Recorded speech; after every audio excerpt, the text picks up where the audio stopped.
ನಾವುಗಳು ವಿದ್ಯಾರ್ಥಿಗಳಾಗಿದ್ದಾಗ ಗುರುಗಳು ಉತ್ತಮ ಶಿಕ್ಷಣ ಮತ್ತು ಮಾರ್ಗದರ್ಶನ ನೀಡಿದ ಪರಿಣಾಮ ಇಂದು ದೊಡ್ಡ ದೊಡ್ಡ ಹುದ್ದೆಯಲ್ಲಿ ನಾವು ಇರಲು ಸಾಧ್ಯವಾಗಿದೆ ಎಂದು ಪಾಂಡವಪುರ ಕ್ಷೇತ್ರ ಶಿಕ್ಷಣಾಧಿಕಾರಿ ಧರ್ಮಶೆಟ್ಟಿ ಹಳೆಯ ನೆನಪನ್ನು ಸ್ಮರಿಸಿದರು.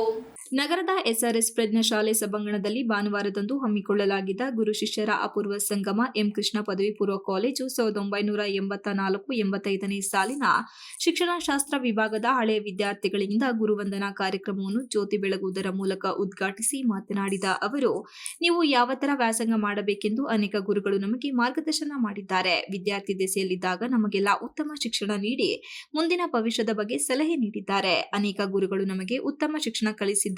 ನಾನು ಇವತ್ತು ಈ ಕಾರ್ಯಕ್ರಮ ಉದ್ಘಾಟನೆ ಮಾಡಲು ಅವಕಾಶ ದೊರಕಿದೆ. ಇಂದು ದೊಡ್ಡ ಹುದ್ದೆಗೆ ಅವಕಾಶ ಸಿಕ್ಕ ಕೂಡಲೇ ಹಿಂದೆ ಇದ್ದ ಬಗ್ಗೆ ಹಾಗೂ ವಿದ್ಯೆ ಕಲಿಸಿದ ಗುರುಗಳನ್ನು ಮರೆಯಬಾರದು. ಅವರು ಕಲಿಸಿಕೊಟ್ಟ ಶಿಕ್ಷಣದಿಂದ ನಾವು ಇಂದು ಉನ್ನತ ಮಟ್ಟದ ಪರೀಕ್ಷೆ ಬರೆದು ಹುದ್ದೆಯಲ್ಲಿ ಇರಲು ಸಾಧ್ಯವಾಗಿದೆ ಎಂದು ಇಂದಿನ ವಿದ್ಯಾರ್ಥಿ ದೆಸೆಯ ನೆನಪನ್ನು ಇದೇ ವೇಳೆ ಮೆಲುಕು ಹಾಕಿದರು.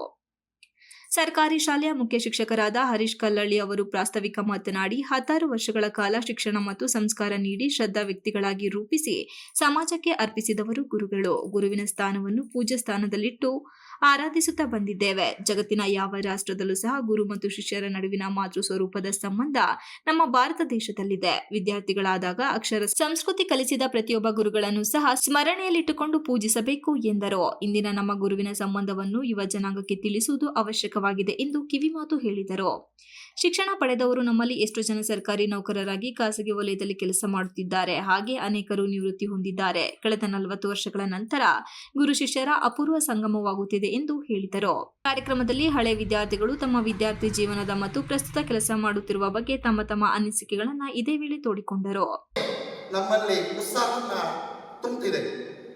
1984-85ನೇ ಸಾಲಿನ ಶಿಕ್ಷಣ ಶಾಸ್ತ್ರ ವಿಭಾಗ ವಿದ್ಯಾರ್ಥಿಗಳಾಗಿದ್ದಂಥ ನಾವೆಲ್ಲರೂ ಒಂದೇ ವೇದಿಕೆಯಲ್ಲಿ ಗುರುಗಳ ಸಮಾಕ್ಷಮದಲ್ಲಿ ಸುಮಾರು 40 ವರ್ಷಗಳ ನಂತರ ಸಂಗಮವಾಗ್ತಿರುವಂಥದ್ದು ಅಪೂರ್ವವಾದ ಮತ್ತು ಬದುಕಿನಲ್ಲಿ ಮರೆಯಲಾಗದಂತಹ ಪವಿತ್ರ ಕ್ಷಣ ಎಂದು ನಾವು ಭಾವಿಸ್ತಾ ಇದ್ದೇವೆ.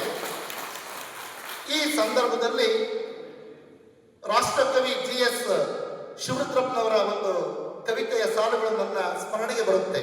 ಅಲ್ಲಿ ಒಳ್ಳೆ ಸ್ನೇಹ ಇತ್ತು. ಅದಾದಮೇಲೆ ನಮ್ಮ ತಿಮ್ಶೆಟ್ರು, ಶೇಷಪ್ಪಗೌಡರು, ಮಲ್ಲೇಗೌಡರು, ಧರ್ಮಪ್ಪ ಹಾಸನಲ್ಲಿ ಸಿಕ್ಕಿದ್ರು. ಮತ್ತು ನಾನು ಅಲ್ಲಿಂದ ಟ್ರಾನ್ಸ್ಫರ್ ಆಗಿ ಹಾಸನಿಗೆ ಬಂದಾಗ ಧರ್ಮಪ್ಪ, ನಮ್ಮ ಪುಟ್ಟಗರಮ್ಮ ಆವಲ್ಲೇ ಇದ್ದರು, ಸರೋಜಮ್ಮ ಚಂದ್ರಪಟ್ಟ ಇದ್ದರು, ಪಾರ್ವತಮ್ಮ ಸಿಕ್ಕಿದ್ರು. ಪಾರ್ವತಮ್ಮ ಶಾಲೆಗೆ ಹಾಗಾಗಿ ಭೇಟಿ ಕೊಡ್ತಿದ್ದೆ. ನನಗೆ ಪಾರ್ವತಮ್ಮ, ಸರೋಜ, ಕಮಲಾಕ್ಷಿ, ಪುಷ್ಪ, ಪುಟ್ಟಗೌರಮ್ಮ ಎಲ್ಲ ಭಾಳ ಆತ್ಮೀಯ ಸ್ನೇಹಿತರು. ಹಾಗಾಗಿ ಫೋನ್ ಮಾಡ್ತಿರ್ತೀವಿ, ಅವರು ನನಗೆ ಫೋನ್ ಮಾಡ್ತಾರೆ. ಜೊತೆಗೆ ಕೆಲವು ಸಿಕ್ಕಿಲ್ಲ.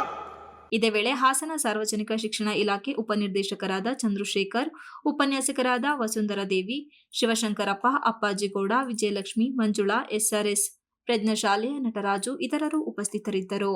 Srinivas, TV 46 news Kannada, Hassan.